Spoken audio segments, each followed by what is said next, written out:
Hello, everybody, and welcome to How to Get Hired. I am Bill, the company's expert, and this is a Q&A. So that means that you guys get in the chat, you ask me a question, something that you're struggling with, something that you're nervous about, anything to do with hiring, careers, job interviews, resumes, discovering jobs, methods of getting jobs, that kind of stuff. Get in the chat, ask me a question, and I will do my best to help you. And while we're waiting for the first questions to roll in, the title of this week or today's episode, How to Get Hired, is Tell Me About a Time You Failed. Okay, this is a job interview question that you could get asked at your next job interview if you haven't already been asked this. And it's one of the most awkward questions. It's a behavioral question because they are asking you for a story from your past. A very specific story where you have to tell them about a time you failed at something. Okay, so the big question is how to answer this. What's the best answer? What's an answer where I don't eliminate myself by giving them the dirt on me, giving them something that makes you look really bad as a candidate? Okay, we're going to get into that first thing. Before we do, I just want to remind everybody, subscribe to my second channel, The Company's Expert 2, because these live streams will be moving over there starting after today, basically. I won't be doing any more live streams on my main channel for a little while. So if you want to keep seeing these or keep participating in them, check out my second channel, The Company's Expert 2. Let's see if I get the right finger up here. Right here, The Company's Expert 2. So check that out. Okay, so let's just answer the question first. So tell me about a time you failed. Well, hopefully everybody knows that behavioral questions, when they ask you behavioral questions, they're asking you about something from your past. Okay, tell me about a time you did this, tell me about a time you did that. And the way these things are, the way this goes down is that they're going off the principle that past behavior predicts the future behavior. Okay.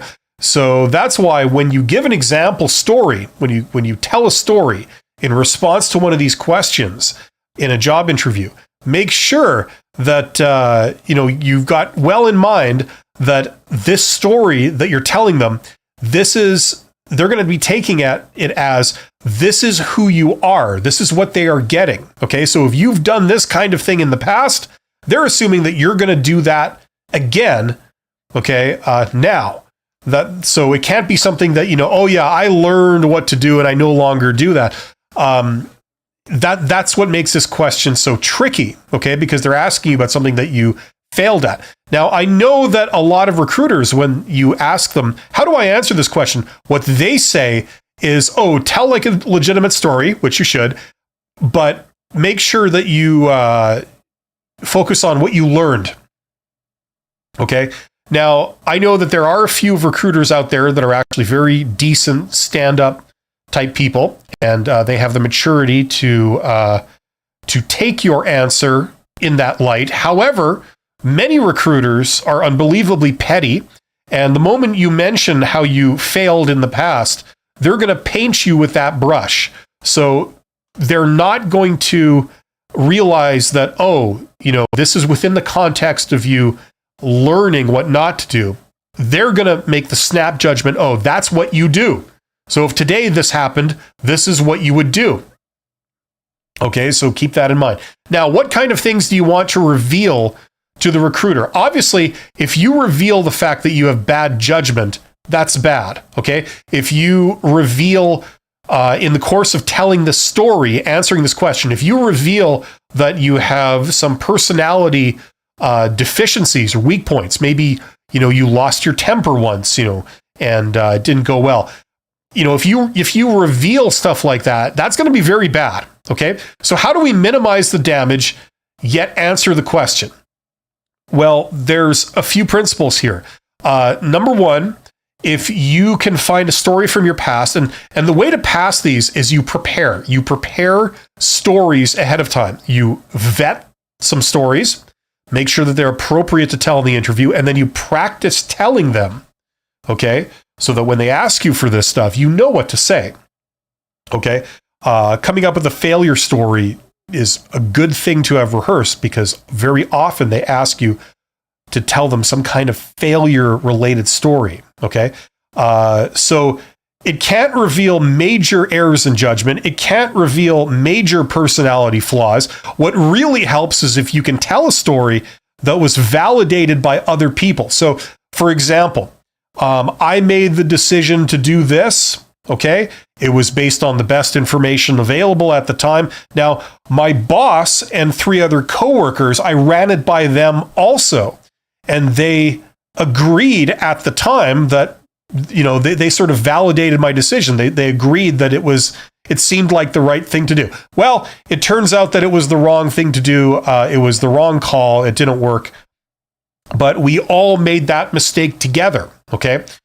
So if you can tell a story like that, where you're not alone in this failure, there was also other people that participated in it, that helps, because that sends the signal that, oh, this judgment call, it was a reasonable judgment call that other, supposedly expert people also would have done too. So it's not like there's something wrong with your judgment.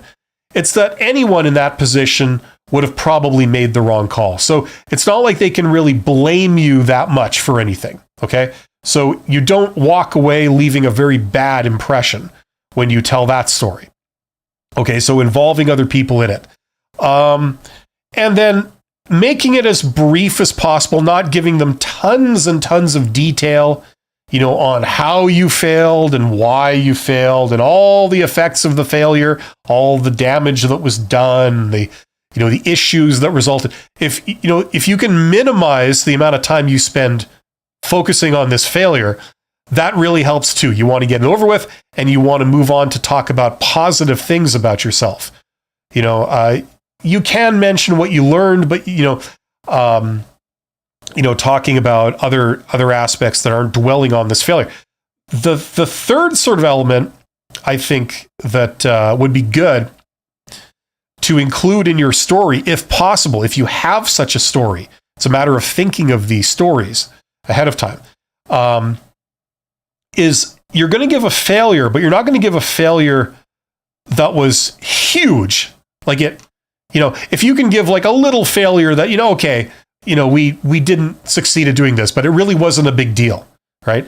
If you give an example of like, okay, there was this really high profile failure that was a huge deal, and it resulted in millions of dollars of, costs and lost revenue, or it really hurt the company. If you tell stories like that, remember, they're going to paint you with this brush.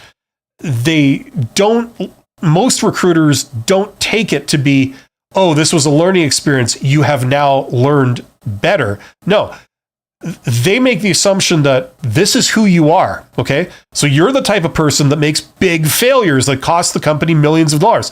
That's the outcome of you telling that story. So you want to choose a story of one of your failures that was very minimal, okay? It really didn't matter that much in the long run. It was just, a very minor kind of consequence. Okay, so hopefully that makes sense. That's the general approach to this question. It's a very tricky question.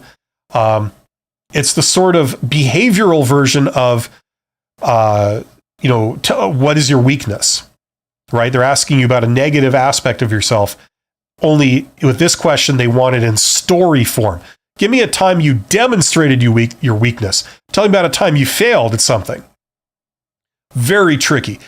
In order to pass these types of questions, you really have to do preparation. You have to think of these scenarios ahead of time. You have to vet a story that answers the question, but yet does not leave a lasting negative impression of who you are. And practice telling it in the right format, which would be the STAR format: situation, task, action, result. So you can tell the entire story in like less than a minute. Okay, you don't want to dwell on things like this in a job interview. You want to move on to telling them why you're awesome. Okay, so over to you guys. We see we have a couple of questions in the chat here. Ashok says, how do ensure your project delivered on time? How do you ensure a project is delivered on time? Well, you plan, you coordinate, you organize yourself. You do some preparation and you set targets and deadlines and a schedule and you work to it. If you have more specifics, I can give you a more specific answer. The one moose. The one moose is here, ladies and gentlemen. Sound the trumpets, fire the cannon. I absolutely love your channel. I've used many of your tips and advice and get far in my job search. Well, good. I currently have one job offer and have gotten a bunch of second and third interviews with companies. Well, good. Congratulations, the one moose. I think it's all down to your name. There's just no two ways about it. If you walked into a job interview and they say, well, thank you for coming, John Smith, and you say, no, that's not my name. I'm the one moose. And I expect to be referred to as the one moose at all times. And then they give you the job. So, yeah, congratulations. I'm glad things are going well. It's all down to your preparation and your work. The more preparation you do, the more work you put into this, like anything else, the better you get. So, way to go. Mike says, paperwork for a state civil service position had this question. Have you ever been fired before? Yeah. That question is actually asked in a lot of job interviews too. It's not just a special case that's on this piece of paperwork. The more general form of the question is, why did you leave your last job? Okay. Now, the conventional answer that you'll get from a lot of recruiters that give advice in this area is, just be honest. Just tell them. And if you were fired, tell them you were fired and, just say, what you learned and what, you would do differently next time. That's what this is about, right? That's the answer you're going to get from a lot of people. My take on it is that is crap. Once again, if you're dealing with a very mature, savvy recruiter, that may fly with them. However, as I said earlier, most recruiters in practice are very petty. And the moment you admit that you're fired, that you have been fired, they're going to paint you with that brush. Okay? Because once again, one of the basic principles of when they do recruitment and selection is that past behavior predicts future behavior. That's the whole point of asking behavioral based questions where, it's like a tell me about a time question, where you answer with a story that's particular to you, something you experienced. Tell me about a time you did this. Tell me about a time you did that. Well, the whole point of asking those questions is because if you behaved a certain way in the past, they're going to assume that's how you will behave again if it were to happen tomorrow. Okay? Now, the problem with this question, have you ever been fired, is that they're going on the same principle. Well, if you were fired in the past because obviously there was something wrong with you as an employee, that'll probably happen again if we hire you, right? This is how they think.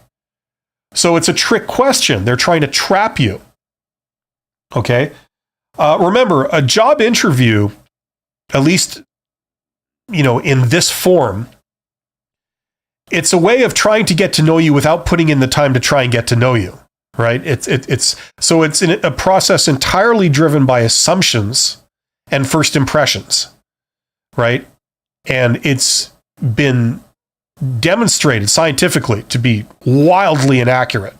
Okay, and most of us that have been in the job market either now or in the past, this is true. That you really don't get an accurate view of somebody in a job interview, right?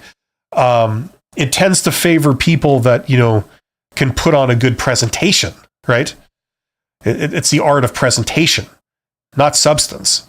Okay, so this is a trick question. So I've told you what's going on. I've told you what most recruiters who advise would give you advice on. This is what I say, okay? Now, I don't know about state civil service paperwork, okay? But certainly in a job interview, it's not a deposition. Okay, you're not in a court of law. You're not like deposed. You know, it's not like, you agree to tell the truth, the full truth, nothing but the truth. People can't say, okay, tell me your credit card number, like in a job interview. I mean, they don't have the right to that information, right? You don't have to surrender all this information to them that you don't want to reveal. Okay? So you don't have to answer a question like this if you don't want to answer it. If you were fired and they say, were you fired? Okay? I'm talking about job interviews in general. There's no obligation for you to have to give them that information. It isn't a deposition. Okay? There are laws that prevent them from looking this stuff up in most countries. And there's a reason why those laws are there. Okay? Now, the problem is they get around it by saying, well, we asked and they answered voluntarily. They volunteered that information. It's like, well, yeah, but, there was a certain amount of social pressure involved. Now, if you were fired, I recommend you don't say that you were fired. Okay, I've done a video about this. Because simply, it's the kiss of death for your job prospects in this interview, if you say that. Most of the time. Okay? You don't have to, don't get me wrong, I'm not saying you lie, okay, but you don't say you were fired. What I would do is, let's say you were fired and they asked you, have you ever been fired? You focus more on the reason for the firing, okay? You say like, well, I was hired for one thing and the job was turned into something else that I had absolutely no interest in doing. So I decided to leave. That's what I would do personally if I was asked that. Okay? So that's how I would do it. Now, I'm not sure about state. I mean, I'm not in the United States. It's not my country. I don't know if that means that there are serious legal consequences if you don't give the full story, or something. I'm not sure in this situation. Why don't you just plead the fifth? Isn't that something you do in the States? I plead the fifth. Isn't that like, I don't recall. Isn't that the Ronald Reagan defense? Did you sell arms to this country? I don't recall, But wait a minute, weren't you also selling arms to their enemy in this war? I don't recall. Is that the fifth? Or the fifth is you can't incriminate yourself, isn't it? Anyway, if you're an American and you know this, let me know in the chat. I'm just curious. Okay, I thought that said Riverside, but it says River Sidens. Now, how do you say an E with an umlaut? I know a U with an umlaut is U, and an O with an umlaut is So what's an E with an umlaut? I'd have to look that up. At least in German, I think. Okay, how could one demonstrate in an interview you know how to manage teams or people?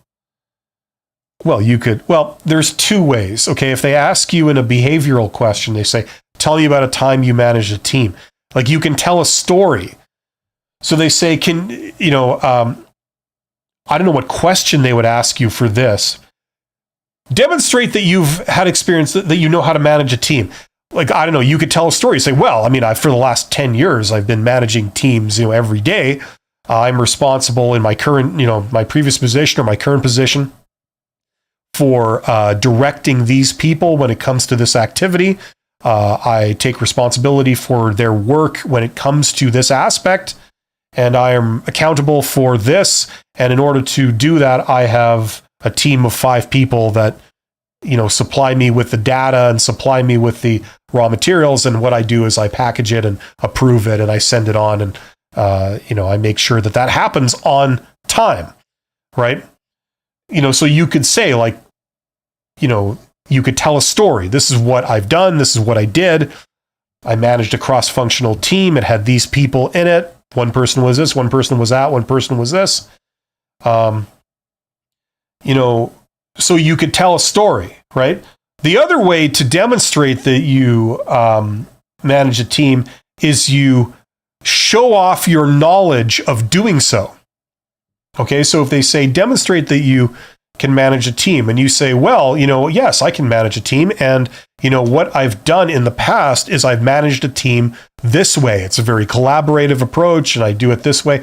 But I do know that other people, they take a more authoritarian approach to it, where they sort of micromanage and they dish out orders, and they communicate by email for everything, so it's all in writing.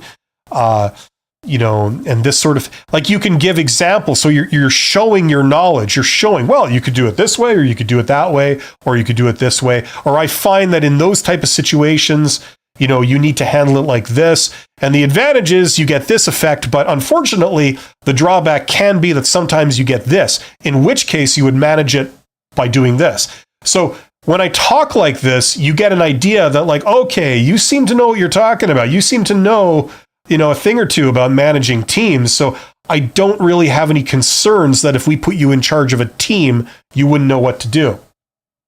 Okay, so number one is you tell a story about you managing teams. Number two is you showing your knowledge of how to manage teams directly. Okay. I mean, I remember years ago, I did a job interview somewhere down the line, and, somebody asked me, I can't remember what company it was, but somebody asked me, like, these kind of behavioral questions about, what do you do if you have an employee that's insubordinate? How do you handle it? Or what do you do if you have an employee or a group of employees that are demonstrating passive resistance?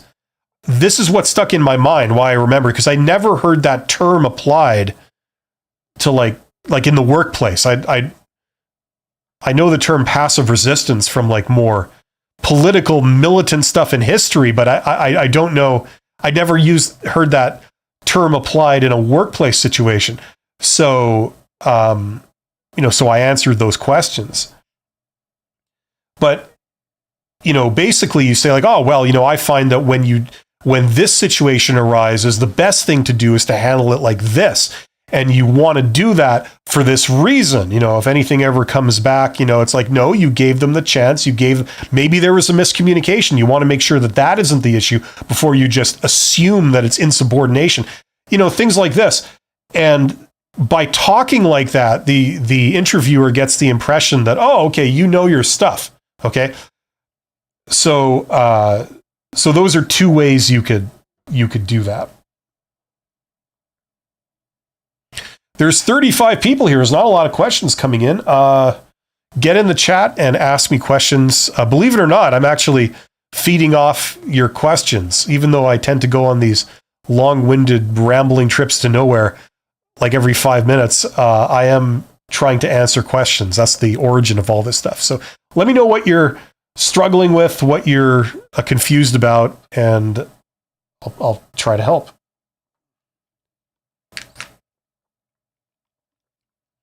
Once again, if you missed my earlier announcement, make sure you're subscribed to my second channel, The Company's Expert 2, like it says at the bottom of the screen in orange, because after today, I will no longer be doing live streams on this channel. I'll be moving them over to my second channel. So if you want to see them and participate in them, subscribe to my second channel, and then you will get them.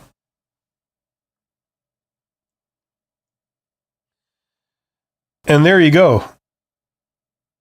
Roy says, hi, Bill. I am a current MBA student without much experience in the working field. I've only had 3 entry-level jobs. How should I go about applying to positions that want a ton of experience? Thanks. Okay. Well, here's how. Okay, number one,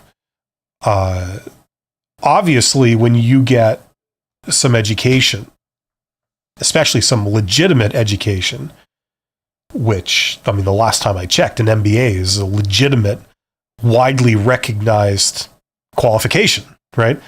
So when you do that, people, one would hope, they don't hire you on your previous job experience. They hire you based on your education, okay? Now, most of the time, that's probably true. They're going to hire you on the strength of an MBA. Now, you might get a more junior position, in a business, but you're on the MBA career track, right? Which is making some kind of business decision, right?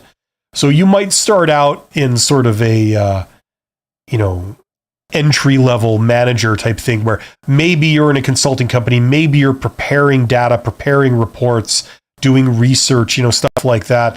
And hopefully that works, you work up to the position, you get promoted where now you're making decisions based on that data. Okay. Now here's what I would do. Okay. Now you're taking an MBA. Okay. I'm not sure if you're doing it online or remotely, or you're like in a brick and mortar institution, like a university, okay, that's taking the MBA. But it certainly, if you are in a brick and mortar institution, okay, learn networking. Okay, I feel a little embarrassed. Like I always talk about this every live stream, but networking is the best way to get a job. It's also coincidentally where all the good jobs are. Okay, if you want to hire a CEO for your company, usually you don't just throw up a job posting on Indeed and say CEO wanted, apply, and then you get inundated with about 5,000 applications and then sort them by keywords. It's like, no, that's not how you hire people for those roles, right? So C-level, and then middle managers and upper middle managers, mid-level middle managers, and even low-level, like, frontline supervisors, things like this, frontline managers. The best jobs are still accessible through networking. Much better chance there, much easier pickings and better results than in the posted job market, than looking at jobs that have been posted publicly. Okay. So while you're taking your MBA, learn networking at the same time. And holy crap, is it a powerful combination? Okay. Because the first thing about networking is that the types of barriers and roadblocks that recruiters will throw up, right? And I talk about this constantly. For example, you can't get a job because you don't have any experience. At least that's what they say. You don't have any experience. That's an artificial restriction that recruiters throw up. You can't get a job because, if you're changing careers, by definition, you have no experience in the career you're moving to. So if you're changing careers, sorry, roadblock. You have no experience in this job that you're moving to. So how could you possibly know how to do it, right? Artificial roadblock. People change careers every day. Okay, a lot of them. Okay. Another example is a work gap. You have a work gap. You were unemployed for a year or 2 years or something. It's not like you were in school during that time. You just couldn't find a job. Maybe you had to deal with some personal stuff, whatever. Right? But, recruiter sees that as a red flag. Sorry, you've been unemployed for 2 years, so there must be something wrong with you that we can't detect, or else you'd have been working, right? So sorry, right? It's an artificial restriction. We all know that those things certainly don't necessarily mean that there's something wrong with you, okay? You are a highly capable, highly employable person, okay, that has a lot of value. The way to get around all of those is through some form of networking. That's how you overcome those. If you're changing careers, you never go through a recruiter, because the first question out of the recruiter's mouth will be, how much experience do you have in this job? And you have to say, well, 0, right? Because I've been, an oil worker in oil and gas industry for the last 10 years. Now I'm making a shift to being an auto mechanic. So I have 0 experience as an auto mechanic, even though I'm fully qualified to do it. And they'll turn around and say, well, I'm sorry, you've had no work experience, so how could you possibly know what to do? So I'm sorry, we're going with somebody else.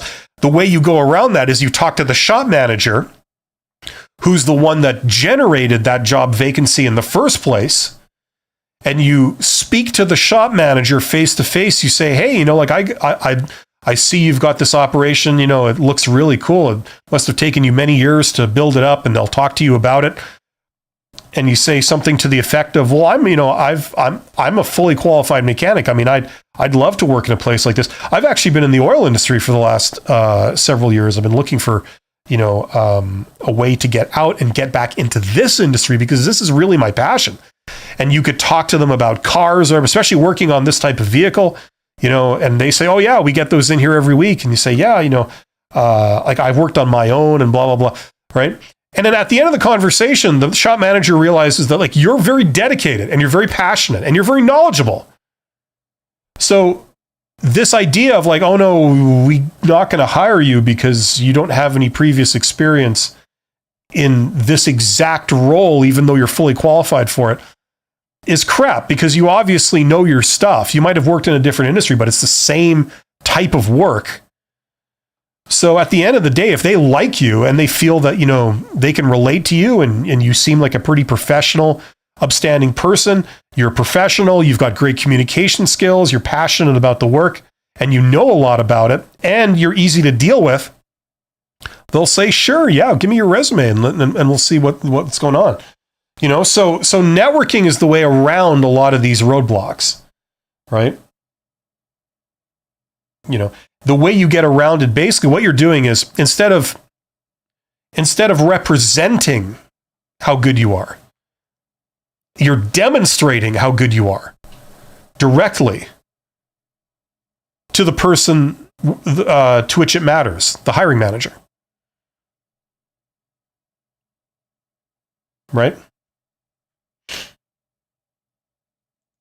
And then if they do decide to give you a formal job interview later, then you say like, well, I have done that kind of work before. For 7 years, I've done that exact work. It's been in the, what do you call it? Like in the context of a drilling rig. I maintain some of the hydraulic equipment. We have hydraulics and, cranes and things like this. It's not the same thing as cars, but it's the same exact work. It's just on a different piece of equipment. So, they can get into the details and then they see that you actually know your stuff. They're not concerned that you don't have the technical skills in place anymore, right? So that's how you get around this stuff. So if you're taking an MBA, learn networking at the same time, because if you have concerns over, oh no, they won't give me a job without experience, you learn the way to get around it, okay?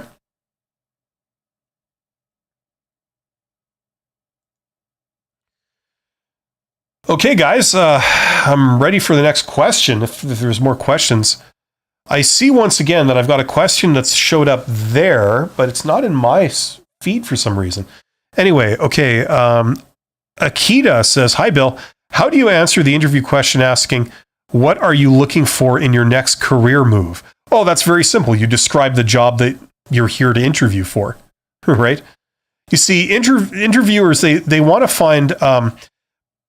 like you would think job interviews are about technical skills. They're really not, okay? Your job application is about technical skills. Okay, on paper, are you qualified to do this job? Now, if they felt that you weren't, they would never invite you in for an interview. Why waste time meeting and talking to somebody that just is not qualified? They just don't have absolute must-haves that you need to do this job. Right? So on paper, you're qualified. The reason they bring you in for an interview is because they want to see who you're like as a person. That's really what the job interview is about. Okay. Now, if they like you and they think that you will do well, like they enjoy dealing with you and they think that you'll get along with people and, you won't have an issue with what you're being asked to do on the job, then you put their mind at ease for those things, that's what matters. So what they don't want to hear is they don't want to hear that you'd rather be somewhere else. Okay. It's very similar to the question when they say, it's another form of the question, where do you see yourself in 5 years? It's standard job interview question. It's the question about the future. Where do you want to go in the future? Right? Now, if you say, oh, I'm going to leave all of this behind and I'm going to go work in this other place far, far away, doing completely different work, that's what I really want to do. If you say something like that, that's a fail. Because they're going to say, oh, well, I'm sorry, then you don't seem like you're a fit for this job. We only want to hire someone who wants to do this type of work and work in this environment. If you don't want to be here, you're not going to last here. You're going to leave very early on. Maybe the first chance you get, you're going to be out of here. So that's not the type of person we want to hire. We want to hire someone who actually wants to be here and wants to stick around. Okay, because it's disruptive when employees leave and we have to find a replacement, right? We want someone who wants to work here. So when they ask you, like, what are you looking for in your next career move? Okay, the correct answer is to give them what they want you to say, right? They have an answer in mind that they want to hear from you. The problem is that some companies, they want you to be in this job forever, right? Other companies, they want you to be here in this job for a while, but then want to have the desire to move upwards, okay? Now, you don't really know what's in their mind, which one of those two they're looking for. Okay, so just a good, like if they asked you, I did a video where they asked you, where do you see yourself in 5 years? And the answer I recommend saying is, what was it? I see myself, moving forward based on my performance. The end. You don't want to go into great detail about what you want to do in the future. Number one, that takes interview time away from you showing them how awesome you are now, right? Number two, you don't want to give them all kinds of detail for them to find loopholes with, right? You don't want to give them more ammunition to go on to find problems. You just want to say, like, I want to be a place where I'm happy and I want to be, maybe moving forward based on my performance. A nice non-committal answer, but you avoid any red flag of saying I'd rather be somewhere else. Okay? So, because that's what they're looking to detect. They're not looking for an amazing answer. They're actually trying to detect a fail. They're looking for red flags. They're probing for red flags, and you avoid all those. Okay? So, this variant of it, what are you looking for in your next career move? And you could say, well, I hadn't really thought that far ahead. I mean, I'd like to be here. I'd like to do this type of work. This is what I'm passionate about. And it seems like this is what you guys have people doing here. That's what I'm interested in doing. And I haven't thought about leaving or doing something else. It's not really where my head's at. I'd like to do this type of work and possibly move forward based on my performance.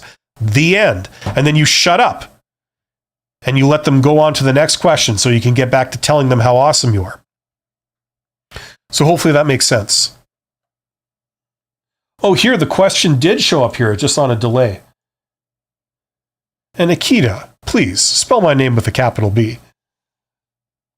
I'm just kidding, but not really. Roy, thanks, Bill. There we go. Right? There's a capital B. I just recently got into learning networking. I got sent a job posting about an accounting job, but I've only had one accounting class. Should I still apply for it? Worried it might not work. Well, why not? I mean, okay, you're risking your time being wasted, but is there any other downside to it? Like, you put in a bit of work to apply for a job, maybe, I don't know, you might even go for an interview, but is there any other downside to doing it? If not, go for it. Be sure to explain that you are an MBA. You are an MBA candidate. That means you haven't got your MBA yet. You are still studying for your MBA, but you got to make that clear. Okay. It will be a faux pas if you are still in school for an MBA and you say on your resume that you have an MBA, because technically you don't. And recruiters, for example, will get very upset if they learn that. Okay. So make sure that that's clear. I'm an MBA candidate. Okay. So the idea is that, look, okay, you're only taking your first accounting course, or you've only had one accounting class. But the idea is that, look, you're very smart. You've got the right attitude. You're passionate about doing accounting. You are really professional, really easy to work with. You're a great communicator, great collaborator. You're mature beyond your years. You have a sense of what's appropriate. You can represent their organization really, really well to potential clients and the general public. You've got all that stuff down, right? You're a pleasure to deal with. You are still in training, though. Okay, so the idea is that maybe there's something you can do for them in the meantime. You could work part-time, or you could work in a lower position temporarily, and then they'll snap you up as soon as you graduate. You never know. That might be a possibility. Okay, so for that reason, I mean, unless there's any other downside that you're not telling me about, I'd say go for it. What do you got to lose? And the more experience you get with applying for jobs and interviewing for jobs, it helps, right? Practice makes perfect. So I say go for it.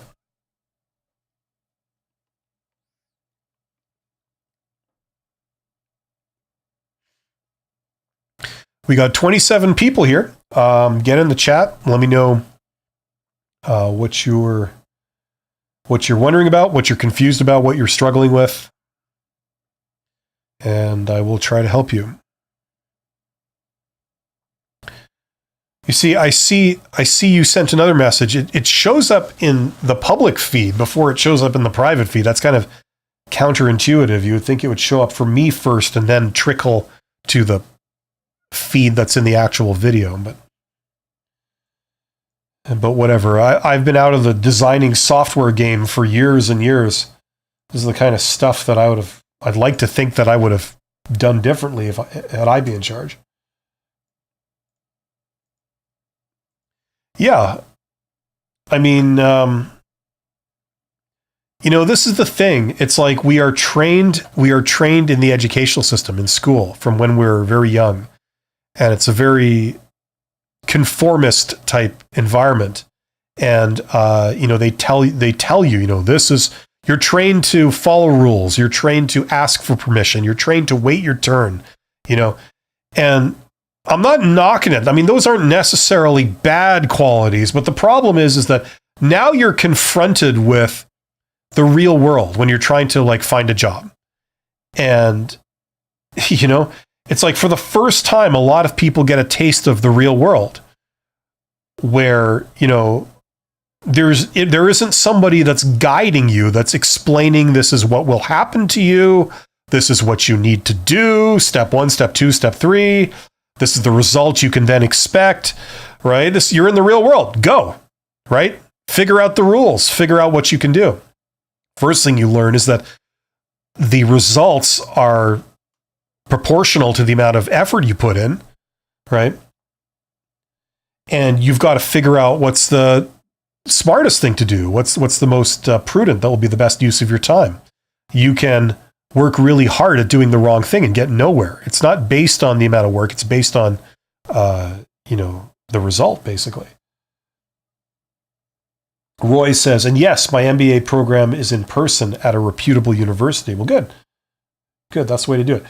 You're right. There are no downsides. It is a position at my school, so maybe my chances are better. Yes. Yeah. And I mean, I would take advantage of that. If you can speak to the person, what I would do is I wouldn't just send in an application. I would first talk to somebody, as somebody that's as high up as you could possibly go. Okay. So like the dean or someone like this.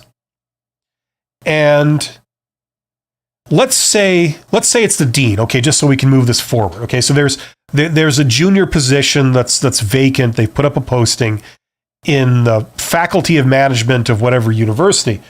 I would go and see if you can get, 20 minutes with the dean and say, hi, it's a pleasure to meet you. I noticed that, you guys are posting junior positions for students that can apply for it. I think this is a great program. And I'm wondering, I'm just curious, what's the intention in hiring students? Is it to encourage them to stay on and make their careers here? Or is it more of just give them some general experience? What was the reasoning in having this go prominently to the students. I was just curious if there was sort of a larger strategic plan, and then have them talk about it, and then at some point say, okay, well, so, I'm a student here. So would it make sense for me to apply for this? It wasn't really my intended career path, but like, would this help me in, doing this? Would it make sense for me to apply for this? I don't have experience working anywhere else. I'm just taking the courses now. And the dean will probably say, sure, yeah, go for it. Apply for it. Why not? So then you talk to somebody else and you say like, oh, I noticed we have a job posting. I was talking to the dean about it. The dean recommended that I apply for it. How do I go about doing this? Do I just send my application to you, or I don't know. You want to have an excuse to talk to these people, to have a conversation about it. You want them to see that, oh, this is who you are. I know that person. This is who they are. I've spoken to them, and they're awesome. They're great. They seem interested. They seem engaged, So now when they're considering you, you're not just a faceless name on a resume. There's all these other resumes, but you're the only one that they've actually had a conversation to face about this job. They know that you're professional. They know that you're passionate. They know that the dean's recommended that you apply for it, this kind of thing. And so you have an edge over all the other competitors in that they've met you and they see that you have great social skills and you're passionate about it. You're not just doing it as a default thing. You're doing it and you're taking the trouble to talk to them and to talk to the dean, right? So that signals certain things about you, good things. So he gives you a bit of an edge, right? So, that's the very basics of networking in this context. And you never know, you might have like an option. They say, okay, well, you're just a candidate right now, so we can't give you the full-blown job, but we do have an opening here. It's like a temporary intern kind of position. And once you work like, 10 hours a week. And then once you're finished your MBA, this could very well turn into, the intention is for this to turn into the full-blown permanent position, right? So you have that as an option. And it also gives you experience networking and applying. It gives you more confidence in your ability to talk to people and make stuff like this happen. So, I'd see if you can do stuff like that. Okay, I'd shoot for that kind of thing. Go talk to some professors about it. If you're in a faculty of management, there's a lot of professors. Talk to all your professors about this job independently, right? Just go approach them and say, I see they have this. Do you know of any other students that have done this before? Is this good experience? What do you think of this? What's the career track for someone who starts off with this? Does it really make that much difference or not really? And get their opinions on it. And then when you talk to people, you could say, oh yeah, I was talking to this professor about it and that professor about it. And it goes on, right? And what this does is it signals things about you that are good. Okay, I took so long answering that now we got a few questions building up. That's good. So that was Roy. Roy says, Bill, that's a great idea. The funny thing is that the job listing is in the office of the dean. That is so funny. Well, that's great. You could talk to the dean. You could talk to the dean's executive assistant first, if you can, if there's an opportunity, and say, I noticed you guys posted this. Have you worked with a whole string of students in the office before? What types of people, do you guys, would you rather work with? Would you rather work with a very sort of efficient person that keeps their head down, or would you like to work with a very bubbly kind of person? Have you had really, really bubbly kind of extroverted type person in this role before? Was it disruptive in the office? Get all that information if you can. Learn to strike up conversations with these people on demand and get some information like that and then feed off it. And then, if you notice the dean in the hall or, whatever, you book an appointment with them, maybe a week later or 3 days later or something, and then talk to the dean about it. So you're talking to multiple people and you're getting all this information about it. Number one, it has a direct benefit so that in the interview, if they like extroverted, bubbly people, that will bring a sparkle to the office and make it a friendlier place. Or you know that they don't like that. They look for someone that just keeps their head down and shuts up and gets out of the way. It has a direct benefit, and it also has an indirect benefit in all these, relationships that you're sort of creating with all these people, right? And maybe you never know. Maybe this time you don't get the job, but you get the next one for the dean's office or something, So, or you do, having a personal connection to the dean is very powerful. They've got connections usually to the private sector and to the government sector and like all kinds of opportunities with them. So if the dean knows who you are and can give you a reference or something, like an informal reference, that can go a long way. So this is where us introverts have to step out of ourselves and make the effort to do some of this stuff. It's really not that hard. You just have to have a bit of a smile on your face and look approachable, and then have a series of questions ready to ask these people, and then they will just talk.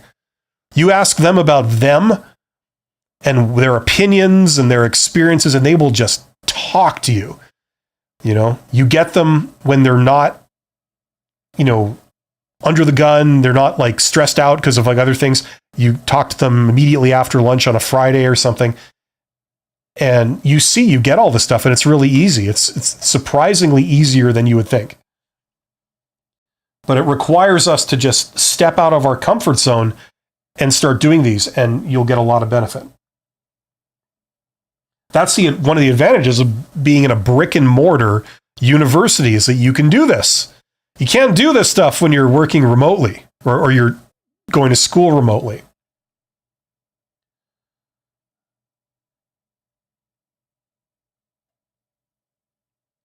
Okay, now where did I leave off here?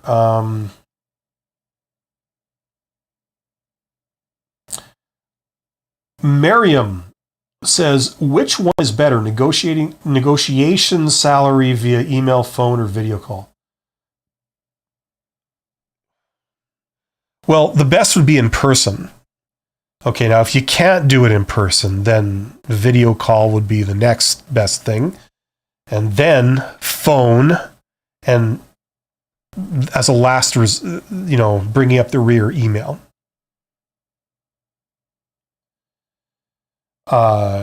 It's best to do any of this type of stuff in person. Okay.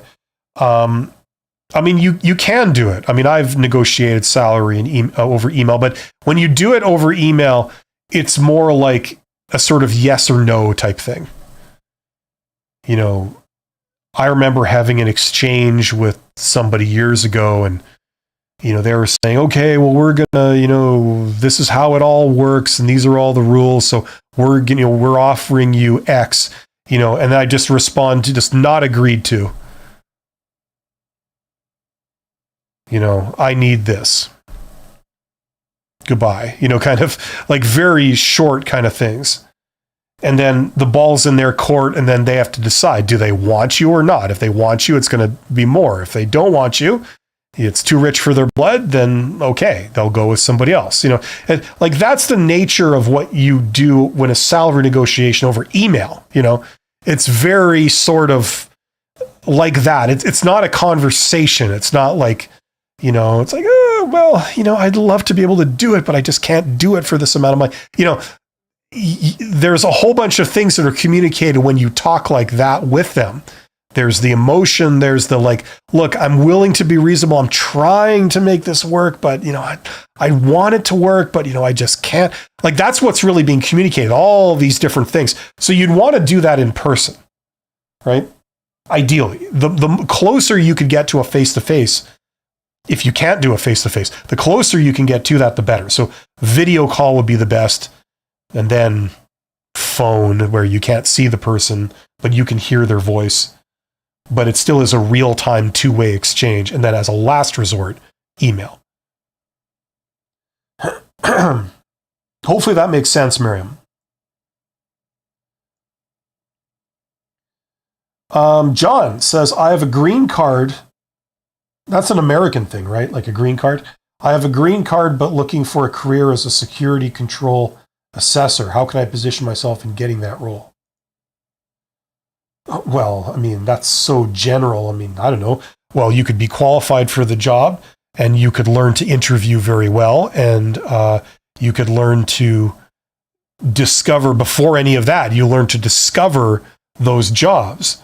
Most of them will be in the hidden job market. Some of them will be in the posted job market. The general ratio is approximately 20% of jobs are posted.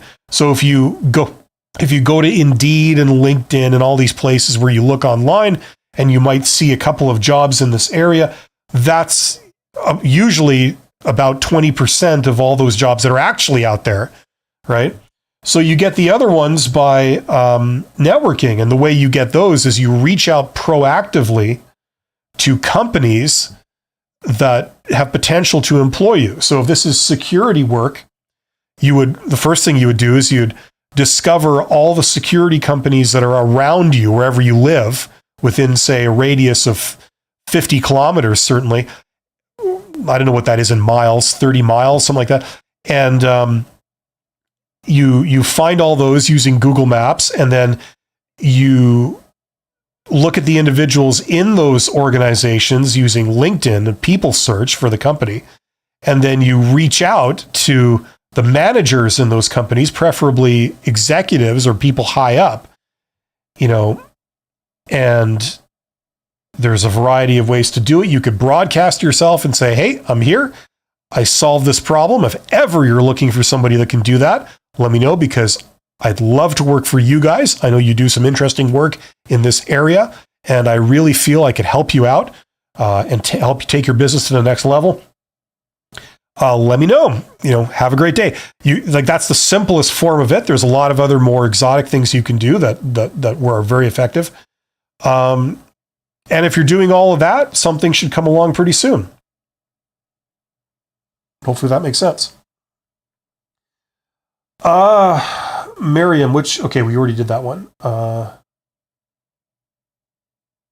Yeah.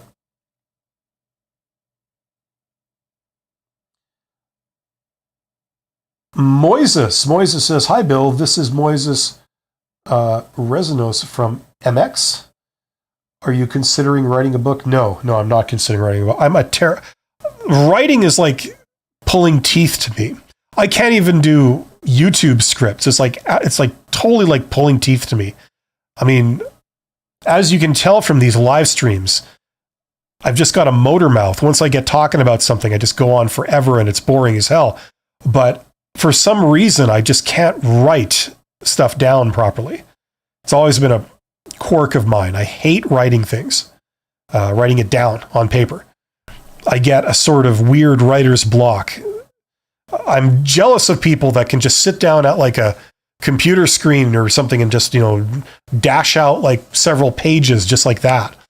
I can't. So the thought of me doing a book, I mean, maybe there's ways to do it. You could like transcribe you dictating it. I suppose that's something. I wanted to try that with scripts for YouTube videos. I have a video coming out tomorrow that's like a scripted video. It's like twice the length that I usually do scripted videos. Usually my scripted videos are like 2 minutes long. This one's like 5 minutes. So that was murder trying to do that. So the thought of writing an entire book, no, not unless I had some weird help to like transcribe it and clean it up. But thank you for the vote of confidence. That's really high praise. Let me know what your questions are. I'll be here for another 10 minutes or so. I see there's 27 people here, so thank you for being here. Hopefully you're getting some value out of this. Just to repeat my earlier announcement, subscribe to my second channel because these live streams will be moving over to my second channel after today. So if you still want to participate in these or receive these, they'll be on my second channel, The Company's Expert 2. So I believe there's a link in the description box under the video that links right to that YouTube channel. If you're not subscribed, go there and subscribe. I haven't really put anything on my second channel recently. I used to put clips from the live streams and things like this. But it's a lot of work trying to do 2 channels. I use the second channel for various things over the last couple of years, but I think I'm going to move my live streams over there.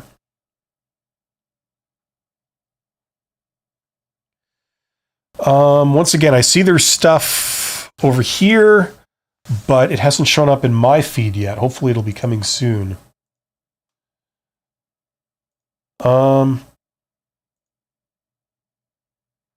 Okay, I'm just going to try and follow on the live stream here.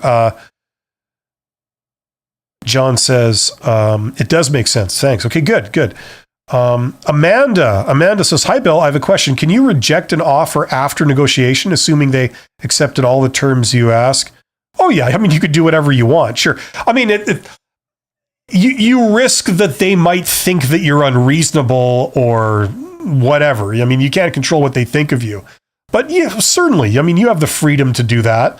You could say, I need this much money to take the job. And so they say, okay, you got your money. We'll rewrite the offer. Here it is. Now, please sign it. And then you can start. And you say, no, I've changed my mind. I don't want to sign your offer. Goodbye. Yes, you could do that. I mean, there's nothing wrong. Hey, stuff happens, like life gets in the way. There's developments and, oh no, I have a family emergency and I got to go deal with it. And I'm sorry. I like stuff happens. So, I mean, I would try and do it in a professional way. I would say, thank you very much. I really appreciate you working with me on this. I would love to take your offer. Unfortunately, circumstances prevent me from doing so. Recent developments have just come up and I've got to deal with those. And it really pains me to say that I won't be able to accept this after all. But I just want you to know that I'm very saddened by it. I'd love to take you up on it. I hope that we will have the chance to do something in the future. Hopefully that makes sense. Thank you very much.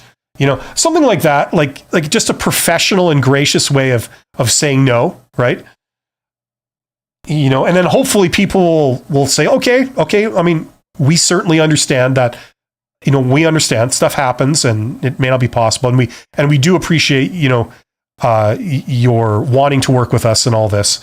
And hopefully there will be a chance to, collaborate in the future on something. That's perfectly fine. Absolutely nothing wrong with that. Providing you're diplomatic and professional and you're a good communicator, yes, you can do stuff like that.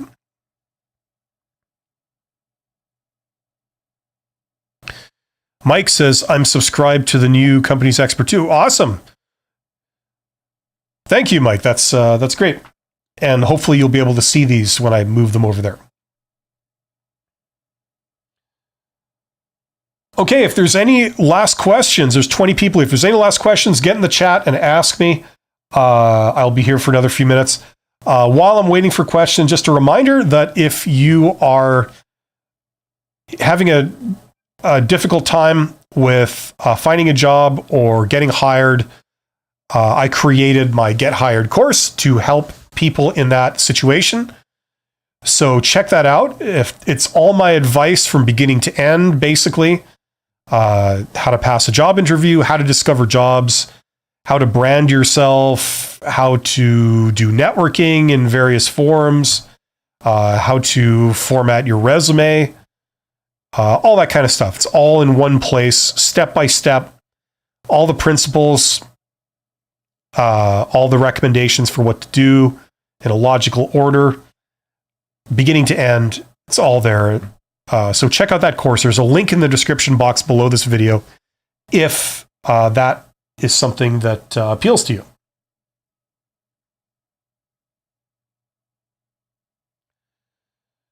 Not getting a ton of questions, so if there's no other questions, I'm probably going to sign off.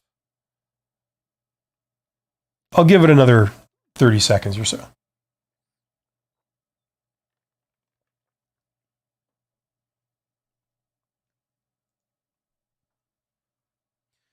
Anyway, be sure to check out my channel tomorrow because I will have a new video coming out on what are your strengths. I put a lot of time and effort into this video, so I'm going to be starting to do more of that. More sort of scripted videos, less kind of off-the-cuff office type videos in real time, all in one take. So we'll hopefully see more of that. Okay, well, just to wrap this up, once again, subscribe to The Company's Expert 2. That's where these live streams will be starting after today. And check out both my courses, Get Hired and the $100 MBA course. That's if you're looking to learn business. That course is created for several different types of people. One, if you are interested in learning what they teach you in business school, but you don't need it to be accredited.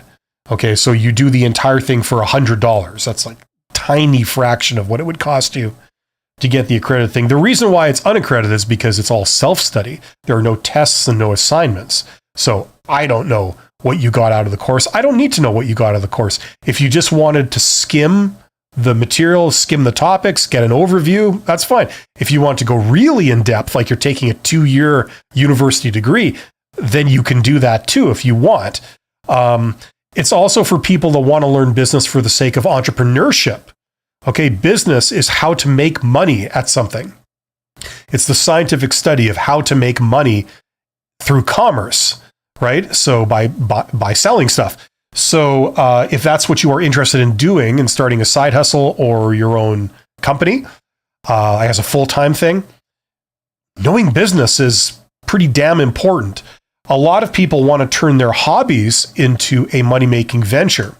The moment money is involved and you're trying to make money doing it, it stops becoming a hobby and it starts becoming business. And so you need to know business to make it work. You can pick some stuff up without having gone to school for it, but it's like learning the piano without ever having taken a lesson. It can be done, but taking lessons really helps. So that's what it's for. So for $100, you get the knowledge, and then it's all self-study beyond that. I give you the reading list of the textbooks. You get the textbooks cheap off Amazon, and I have many videos that guide you through it. But you do the work, and you get out of it what you put in. That's what that's all about. So if that has any appeal to you, check out the link in the description. There's a lot more information. And for these 2 courses, I've done videos that just answer questions about it and give you more detail of what it is and how it works, so you can check those out too. Those are also linked to in the description box. Anyway, I'll take the last couple of questions here. Let's see here. Okay. So, Miriam says, I'm negotiating. Okay, is this the same thing? No, this is different. I'm negotiation over my salary with recruiting company. Secondment contract, okay? So I'm not negotiating the salary directly to the company that I'm going to work for. Okay, so Miriam, you were talking earlier about, this was the salary negotiation by phone or email. Okay, that makes sense. They tried to offer a minimum salary. Any tips for negotiating in this condition? You can't negotiate. I mean, unless they make you an offer, you can't negotiate. You have no negotiating power, right? If they ask you about salary before they give you a written offer, it's not a negotiation. All it is, it's a job interview question designed to filter you out. That's all it is. So it's basically like when they ask you, what are your salary expectations? It's not because they're trying to accommodate you. It's because they're trying to filter you out. They're trying to eliminate you, because if you ask for too much money, they say, okay, forget it. We will offer the job to somebody else who will work cheaper, right?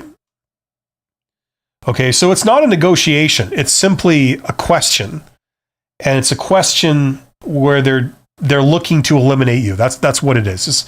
It's a job interview question like any other, okay? Okay, so Miriam says they already offered to me. Okay, so they offered it to you. So so then it becomes a negotiation. you can either accept it or you can reject it. Now, if you have other options that are valid, like let's say this job didn't happen, okay? They walked away from it. They say, okay, I'm sorry, we've rescinded our offer and that job's not happening. Okay, so if they did that, do you have another viable option? If you're okay where you are, that's another option.